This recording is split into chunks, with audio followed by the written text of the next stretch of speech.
Ittaqu da'watal mazlum, takutlah kamu pada doa orang yang teraniaya. Ada seorang nelayan, anaknya dalam keadaan lapar menangis, meneteskan air mata karena tidak makan. Lalu kemudian dia ambil jaringnya, dia pun pergi ke tengah laut. Lalu kemudian dia pasang jaring. Alhamdulillah usahanya dikabulkan Allah. Senang hati melihat seekor ikan besar. Lalu dia pun bawa pulang. Terbayang anak akan menyuap, hilang letih, hilang lelah, tetes puluh keringat dan air mata. Karena nanti anak akan makan nyaman, tenang, perut kenyang, anak akan tertidur. Hilang lelah melihat senyum anak tertidur pulas. Tapi ternyata itu hanya sebagai mimpi semata. Karena di tengah perjalanan saat dia tenteng ikan, ada seorang raja penguasa yang ternyata suka melihat ikan ini. Pengawal, ambil ikan. Oh, Tuan Raja, ini untuk anakku yang sedang lapar. Ternyata orang-orang yang punya kuasa ini ada kenikmatan. Sebenarnya nikmatnya bukan saat makan ikan itu, tapi saat merampas ikan itu dari orang yang zalim, dari orang yang lemah. Nampak kezalimannya, menunjukkan kuasa terhadap orang yang hina. Ternyata ada kenikmatan tersendiri bagi mereka yang punya penyakit luar biasa. Nikmat kekuasaan berubah menjadi azab yang luar biasa. Ambil ikannya. Mau tidak mau, suka tidak suka, nelayan yang lemah. Tak terbayangkan bagaimana nanti dia akan pulang ke rumah dalam keadaan anak lapar, menangis, meratap. Tapi itulah kenyataan yang harus dihadapi. Apa yang terjadi? Ratu senang melihat ikan besar. Ini ikan besar, ya, ikan kesukaan Tuan Raja. Ikan menggelepar, takdir berkata, taring ikan mengena ke ujung jari raja. Tiba-tiba saja raja merasakan sakit yang luar biasa. Dipanggillah tabib, dokter, untuk melihat apa yang terjadi. Ternyata racun dari ikan beracun, sudah masuk ke darah dan sudah mulai terasa.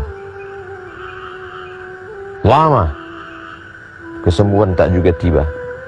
Bagaimana ini tabib? Bagaimana ini dokter? Nampaknya tangan Tuan Raja harus diamputasi. Tidak ada obat lain, tidak ada. Akhirnya jari harus hilang. Tapi ternyata nyerinya tetap tidak hilang. Jari sudah hilang karena dia bukan berada di jari tapi sudah masuk ke darah. Kalau begitu harus dipotong sampai ke pergelangan. Na'udzubillah, menyakitkan, mengerikan, menakutkan. Tapi ini harus dilakukan. Kalau begitu harus dipotong sampai ke pergelangan tangan. Bagaimana rasanya Tuan Raja? Masih tetap tidak hilang. Nyeri, denyut. Kalau begitu mesti dipotong sampai ke siku. Apa boleh buat? Itulah satu-satunya solusi. Na'udzubillah, jangan sampai terjadi pada diri kita, pada anak cucu keturunan kita. Dipotong sampai ke siku. Nyeri hilang. Tapi risau, gundah gulana, jantung, hati tak tenang, tetap datang.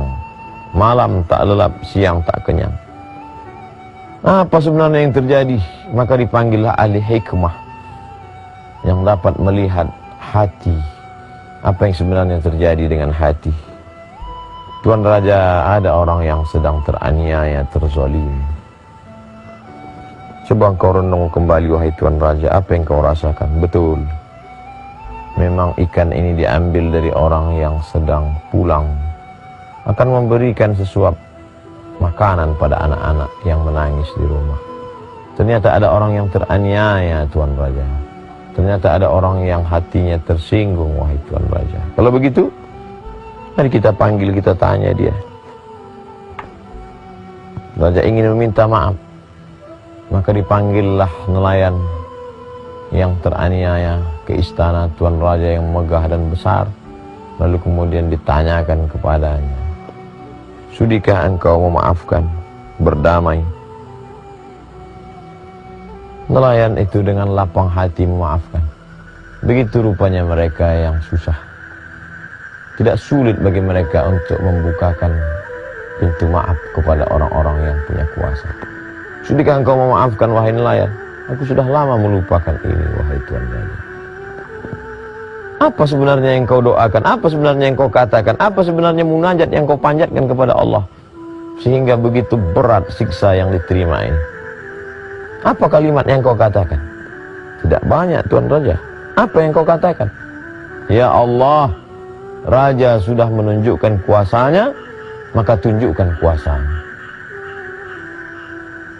Bergetar hati Raja. Ternyata dia tidak mengadu kepada penguasa, dia tidak meminta kepada manusia, dia tidak berharap kepada hamba, tapi dia mengadu kepada pemilik hamba.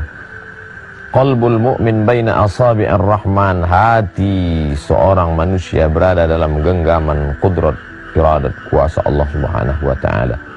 Mengadu kepada manusia kecewa, mengadu kepada kawan esok dia akan berubah menjadi lawan. Mengadu kepada penguasa boleh jadi akan sia-sia, tapi mengadu kepada dia yang tak pernah mengecewakan harapan dan munajat serta permohonan dengan satu kalimat, ya Allah, Raja sudah menunjukkan kuasanya, maka tunjukkan kuasamu ya Allah. Ikan juga lemah, tapi ternyata gigi taringnya mengandung bisa. Bisa itu masuk ke darah, masuk ke dalam tulang. Begitulah Allah membalas. Ittaqu da'watal mazlum. Hati-hati, waspada terhadap doa orang yang teraniaya. Mudah-mudahan kita tak pernah menganiaya orang, dan andai pun pernah, mohon maaf. Terima kasih.